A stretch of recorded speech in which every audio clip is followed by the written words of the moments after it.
رئیس کو انصاف تو نہیں ملا لیکن آمنہ کو شاید معافی ضرور مل گئی ہے. اس کیس میں نا میں نے لوگوں کے جذبات جڑے ہوئے دیکھے. اس کیس کے اندر میں نے لوگوں کے احساسات جڑے ہوئے دیکھے کیونکہ ایک طویل عرصے بعد کوئی ایسا کیس نکل کر سامنے آیا تھا جس نے پاکستانی قوم کو جھنجھوڑ کے رکھ دیا تھا کہ یار اس 23 سال کے لڑکے کے ساتھ ظلم ہوا ہے, اس کے ساتھ قیامت ہوئی ہے, اس کے گھر والوں کے ساتھ اتنا بڑا ظلم کیا گیا ہے کہ اس کی کوئی ماضی میں نظیر نہیں ملتی. لیکن جہاں پیسہ انوالو ہوتا ہے, جہاں آفرز انوالو ہوتی ہیں, ایک شخص چلا جاتا ہے پر اس کے گھر والے منقسم ہو جاتے ہیں. مطلب ان کی رائے منقسم ہو جاتی ہے کہ کیا واقعی میں معاف کر دیا جائے. اور جو آفرز دی جا رہی ہیں آسٹریلیا اور کینیڈا کہ یہاں پر آپ کو پی آر دلوا دی جائے گی, یہاں پر آپ کو پرسنل ریزیڈنس دلوا دی جائے گی, اور یہ بہت کاسٹلی ہوتا ہے اور ٹائم گیننگ ہوتا ہے.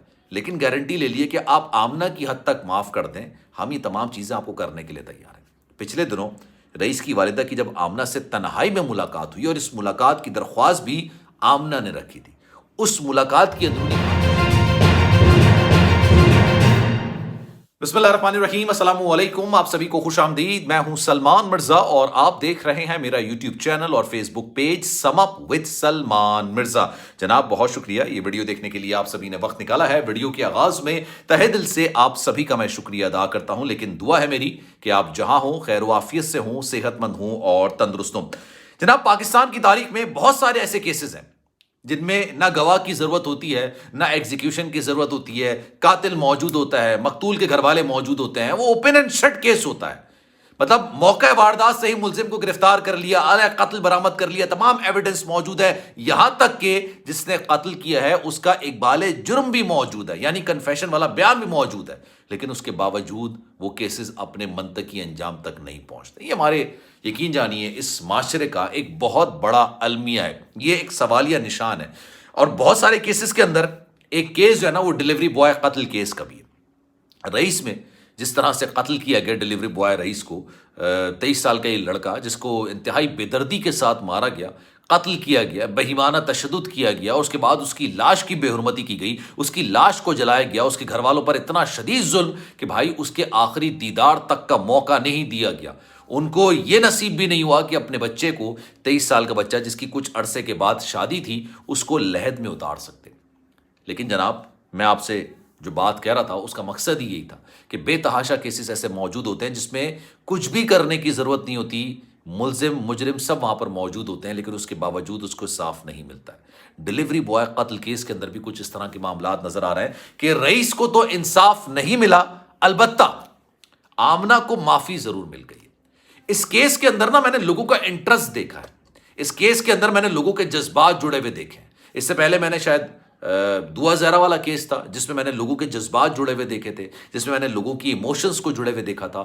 لوگ چاہتے ہیں کہ رئیس کو انصاف ملے. یار 23 سال کا لڑکا, بھلے وہ ریلیشن شپ کے اندر تھا لیکن جس کے ساتھ ریلیشن شپ میں تھا وہ اس نے غلط کام کیا, لیکن کام اتنا بڑا سنگین نہیں تھا کہ اس کو موت کی سزا سنا کے, اس جلاد بن کے اس کو موت کی باقاعدہ گھاٹ بھی اتار دیا جائے. لیکن پچھلے دنوں میں نے آپ کو خبر دی تھی کہ آمنہ کی ملاقات ہوئی ہے رئیس کی والدہ سے. میں اس چیز کے حوالے سے کنفرم نہیں تھا, میں کنفرمیشن کے ساتھ یہ نہیں کہہ سکتا تھا کہ بھائی ان دونوں کی آپس میں ملاقات ہوئی ہے, اور میں رئیس کی والدہ کے حوالے سے تو بالکل بھی یہ تصور نہیں کر سکتا تھا. اس کی وجہ یہ کہ یار جس کا بیٹا اس دنیا سے جاتا ہے نا, اس کا درد صرف وہی ماں سمجھ سکتی ہے, کوئی اس درد کا اندازہ نہیں لگا سکتا ہے. وہ درد صرف اس کی ماں کو پتا ہے, اس کے علاوہ اور کسی کو نہیں پتا, اور نہ ہی کوئی اس کا اندازہ لگا سکتا ہے. پھر بھی یہ کہا گیا کہ جناب آمنہ نے تنہائی میں یعنی اکیلے میں ملاقات کی. اس ملاقات میں انہوں نے کئی چیزیں ایسی رکھیں جس کے بعد اس بات کا فیصلہ ہوا کہ یار آمنہ کو معاف کر دیا جائے گا. اور اس کی وجہ اس کے 3 بچے ہیں. 3 بچے جس طرح سے اس وقت رل رہے ہیں, ننیال میں ہیں, اپنے ماں باپ کے ساتھ ہی بچے رہتے ہیں اور کسی کے ساتھ نہیں رہتے ہیں. تو جو ایموشنل طریقے سے جو کہانی سنائی گئی اس کے بعد دل مولڈ ہوا, اور اس کے بعد بھائی انہوں نے معاف کرنے کا فیصلہ کر دیا. لیکن کل میں آپ کو اب جو حقیقت پر مبنی چیز ہے وہ آپ کو بتاتا ہوں. کل میری باقاعدہ بات ہوئی, اور اس بات کے بعد مجھے اس بات کا یقین ہو گیا, اس پر یقین ہو گیا کہ رئیس کی والدہ نے کبھی نہ ملاقات کی اور نہ ہی ملاقات کرنے کے بعد انہوں نے معاف کرنے کا فیصلہ کیا. یہ بات میں آپ کو خود بتا رہا تھا کہ یار یہ ملاقات کی خبریں نکل کر سامنے آ رہی ہیں, لیکن کچھ چیزیں ایسی ہوتی ہیں جس کو آپ کو سرکولیٹ کرنا پڑتا ہے, کچھ خبروں کو مارکیٹ میں باقاعدہ پھیلانا پڑتا ہے تاکہ اس سے لوگوں کے سینٹیمنٹس ڈیولپ ہو سکیں. لوگوں کے معاملات ڈیولپ ہو سکے. اور جو میری بات ہوئی ہے اس سے مجھے اس بات کا اندازہ ہو گیا کہ وہ ماں تو کسی طور پر اپنے بچے کے قاتلوں کو معاف کرنے کے لیے تیار ہی نہیں ہے، چاہے قارون کا خزانہ اس کے قدموں میں لا کے کیوں نہ رکھ دیا جائے.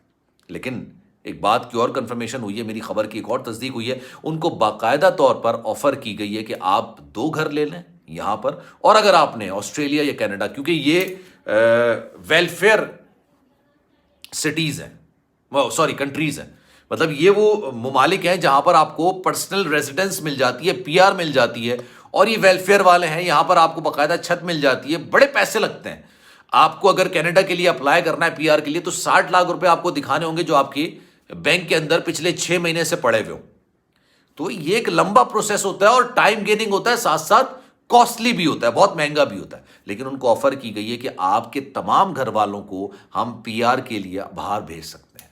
آپ کینیڈا یا آسٹریلیا جو بھی آپ کنٹریز پسند کرنا چاہیں وہاں پر آپ چلے جائیں، لیکن آمنہ کی حد تک آپ اس کیس کو واپس لے لیں. اب اس کے بعد گھر کے اندر 2 رائے ہیں، یہ بھی میں آپ کو بتا دیتا ہوں. 2 رائے گھر کے اندر، رئیس کے گھر والوں کے اندر.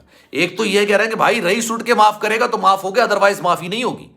رئیس نے اٹھ کے اگر معاف کر دیا، کیونکہ کل کو روز محشر کے دن اگر ہماری ملاقات ہوئی اور اس ملاقات کے اندر رئیس نے ہمارا گریبان پکڑ کے بولا کہ یار میرے قاتلوں کو کیسے معاف کر دیا، تو ہم کیا جواب دیں گے؟ یہ بات خود اس کے بھائی علی نے بولی ہے. لیکن گھر کے اندر 2 رائے ہیں کہ یار بچہ چلا گیا ہے، آگے لوگوں کی زندگی بہتر ہو سکتی ہے. کیونکہ رئیس جس گھرانے سے تعلق رکھتا ہے وہ اتنا کوئی امیر کبیر گھرانہ نہیں ہے، بہت ہی زیادہ پیسے والے لوگ نہیں ہیں. آپ سوچئے ایک جو لڑکا ہے ڈیلیوری بوائے بنا ہوا تھا، کتنی تنخواہ ہوتی ہے ڈیلیوری بوائے کی، اور اس کے سامنے جو آفرز رکھی گئی ہیں، تو گھر کے اندر 2 رائے اب پیدا ہونا شروع ہو گئی ہیں کہ کیا اس کو معاف کر دیا جائے یا پھر نہیں، ہمارا جو کیس ہے اس کو پرسیو کیا جائے. آمنہ کے جو گھر والے ہیں وہ فرحان کے اوپر کچھ الزامات لگانے کی کوشش کر رہے ہیں، اور اس کی وجہ یہ ہے کہ سب سے پہلے فرحان نے اس بات کو کنفیس کیا تھا کہ ہاں اس نے رئیس کو قتل کیا. اس نے نہ صرف رئیس کو مارا ہے بلکہ اس کی لاش کو جلا بھی دیا گیا. اور اس سے پہلے آمنہ نے پولیس کے سامنے منہ کھول دیا تھا کہ ہاں 2 رات پہلے یہ لڑکا ہمارے گھر پر آیا تھا اور اس نے بدتمیزی کرنے کی کوشش کی، میرے شوہر سے اس کی لڑائی ہوئی، اور لڑائی ہونے کے بعد وہ مر گیا، اور اس کے بعد یہ سارا معاملہ ہوا. تو اب آمنہ کے گھر والے آمنہ کو بچانے کے لیے کسی بھی حد تک جانے کو تیار ہیں، اور وہ جا بھی رہے ہیں. وہ رئیس کے گھر والوں سے بھی رابطہ کر رہے ہیں، وہ فرحان کے گھر والوں پر بھی الزامات لگا رہے ہیں، فرحان پر بھی الزامات لگا رہے ہیں. لیکن یار ابھی مجھے خبر جو نکل کر آئی تھی کہ فرحان نے آمنہ کو آج سے کئی عرصے پہلے علیحدگی کر دی تھی، اور وہ علیحدگی کی وجہ فرحان کے باہر کے کافی زیادہ ریلیشن شپس تھے. اب حقیقت کیا ہے، فسانہ کیا ہے، جو اندرونی خبریں نکل کر سامنے آتی ہیں ہم آپ کے سامنے رکھتے ہیں. لیکن اس پر آپ کی رائے کیا ہے؟ میں چاہوں گا کہ کامنٹ سیکشن میں اپنی رائے کا اظہار ضرور کیجیے گا. سلمان مرزا کو دیجیے اجازت. زندگی رہی، صحت رہی، آپ کی دعائیں رہیں تو انشاءاللہ آپ سے پھر ملاقات ہوگی. لیکن جانے سے پہلے گزارش ہے، اگر آپ نے چینل سبسکرائب نہیں کیا سلمان مرزا آفیشیل میرے یوٹیوب چینل کو سبسکرائب ضرور کریں، بیل آئیکن ضرور دبائیں. اپنا خیال رکھیے گا. اللہ حافظ.